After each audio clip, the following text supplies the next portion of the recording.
and welcome back to the workshop. In today's video we're going to be making a bandsaw table or cart. Basically my bandsaw needs something to stand on and it's currently on a small side table. However, this doesn't have much storage because obviously all of the underneath storage is wasted. So what I'm going to do is design some sort of box cupboard kind of contraption that will be able to store things like woodworking planes and maybe some scraps of wood. I'm not really sure, it's just going to be a general purpose sort of storage system. So I've got some scraps of OSB plywood and I've got a bit of offcuts of this CLS timber up here, as well as some bits and bobs that the builders have left. So we're going to use all of those to make this. Let's get going. So here's the old side table I'm going to be using for this project. It's quite clever how it's been constructed, so I think it'll be really useful for this. Okay, so we've cut the ends off of the legs, so we're now ready to add the bracing.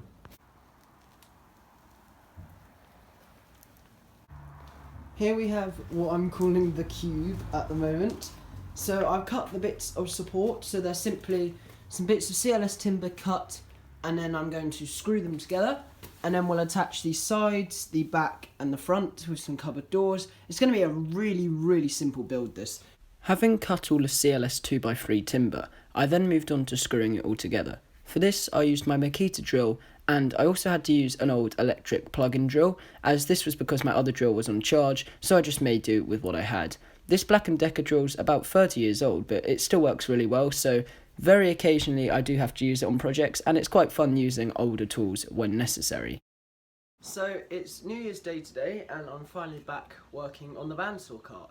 It's probably been about a month since I did anything with this bandsaw cart, just simply haven't had the time. Christmas decorations and things then came up, so sort of working between quite a few things. So I've set up a little workstation here, and I'm going to cut the OSB panels up. I thought about doing this with a jigsaw, but I think it's probably just as quick doing it by hand for this bit. If it was a bigger sheet, I'll probably use the jigsaw, but it's just one cut, so we're going to use a handsaw. I then cut up the OSB with a handsaw. I'm now going to move on to cutting up the next OSB sheet. I've cut the first one, it fits beautifully, so we've got this one to cut up now. And then we'll make the plywood, make the shelf. I reckon I'll have this done today. I really hope I do anyway. I'll do a quick 120 grit sand over the old pine that's on this, that the old table I used to construct this was made from. Put some oil maybe on it, I don't know. Doesn't really need the oil, but it might be fun just to have a bit of fun with it. I then cut up the second OSB panel. I have made the two support beams. You can probably make them out here. This one here and the other one. I haven't screwed them in, clearly. I'm going to probably use some of the offcuts of this 2x2. So I've got some of this offcut stuff. Again, builders were using for something. They've just left me with the offcuts if I wanted them. And it's about the perfect thickness. I think it's about 40mm. This is 48mm. So it's a pretty decent fit. There's some bigger offcuts of it. Use that instead of using this so I get a nice shelf size. Regardless, I'm going to screw these in, get them levelled, and then we'll do the other two green bits. And then after that we'll put the shelf on. So with this all assembled on these parts, we're now going to move on to attaching this scrap of, I don't know what it is, 2x2 I guess, onto there. I then moved on to making the last two pieces of bracing. For this I used some scrap 2x2 that the builders had left. This worked perfectly for this project as it fitted exactly inside this frame.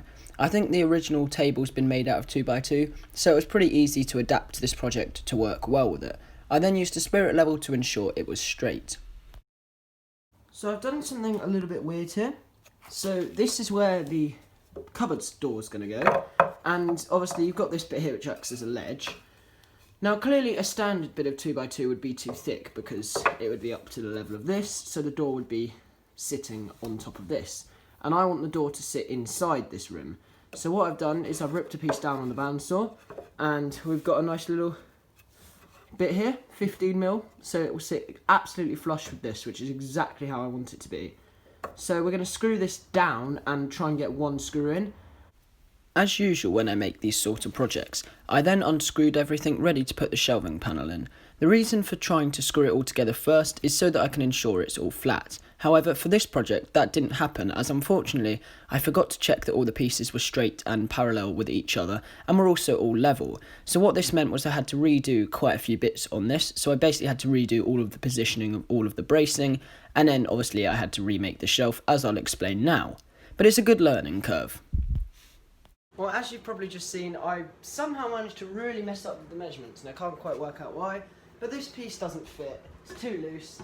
I could just screw it in and be done with it, but I'm not happy with it, so gotta recut that square piece.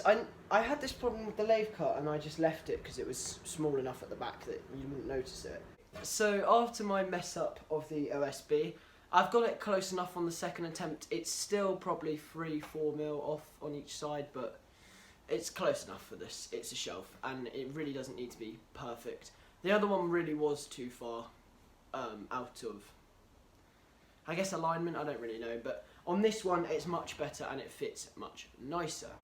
I then moved on to fitting the shelf. For this, I screwed all of the bracing in first and had the shelf above it. Then I put the shelf back on and checked for fitment. This was when I realised it wasn't all straight and level, but I had also had a slight thought that maybe it wouldn't be, but I decided to see first. So what I had to do was reposition everything, as I'll go on to explain now. But as I said, these sort of things with a project will make you not make the same mistake next time. I could not tell you the last time I've done something so infuriatingly annoying. Trying to get this flat and straight was just an absolute nightmare. It's still not perfectly straight, but it's just so irritating. I don't know why. Probably doesn't help that all the pieces of wood are slightly like that or like that. What can you do? I've annoyed myself enough trying to get it straight.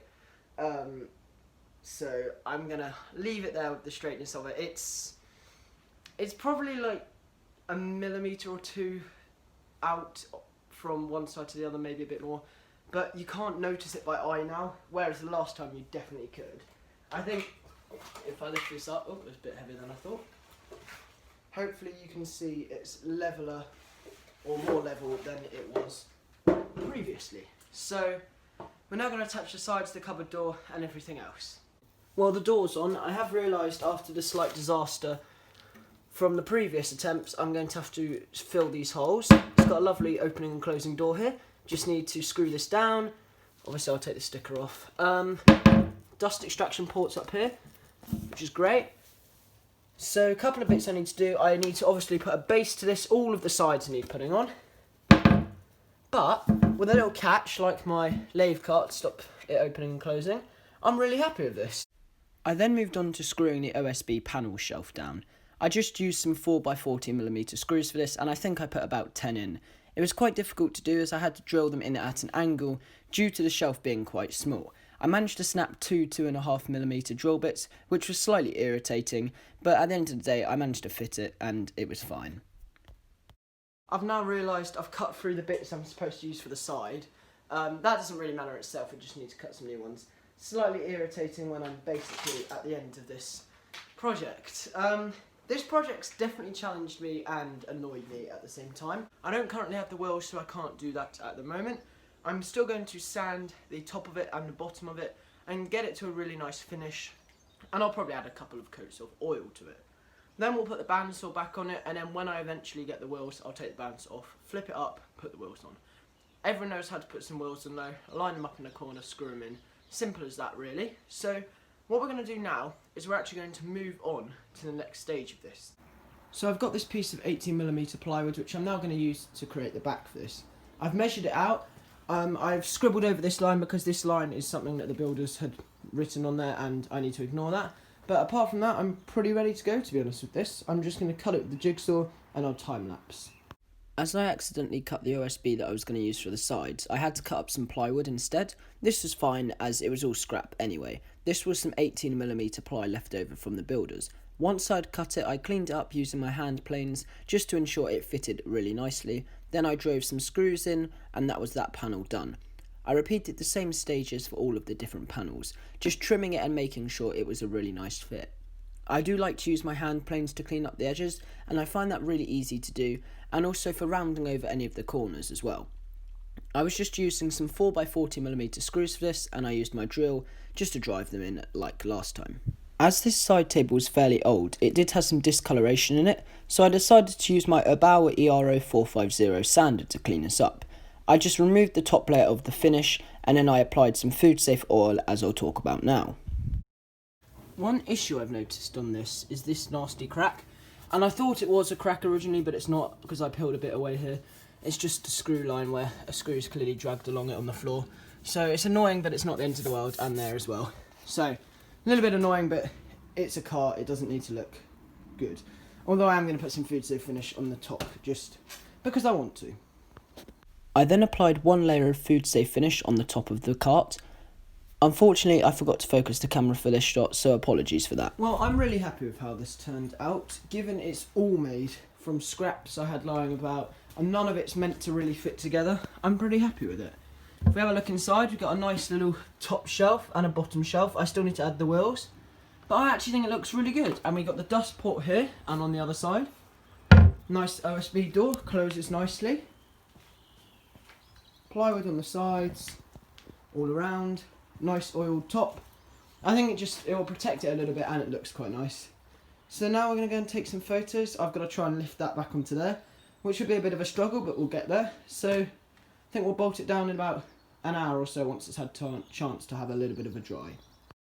Well, here's some photos of how the project turned out. I'm really happy with the overall outcome, and it will definitely become really, really useful. I'm planning on storing things like my woodworking planes and maybe my routers in this car. Thank you very much for watching this video. I really hope you've enjoyed it. I had an absolute blast making it. It definitely challenged me and was very irritating at times, but I'm really glad I made it, as it serves a really useful purpose.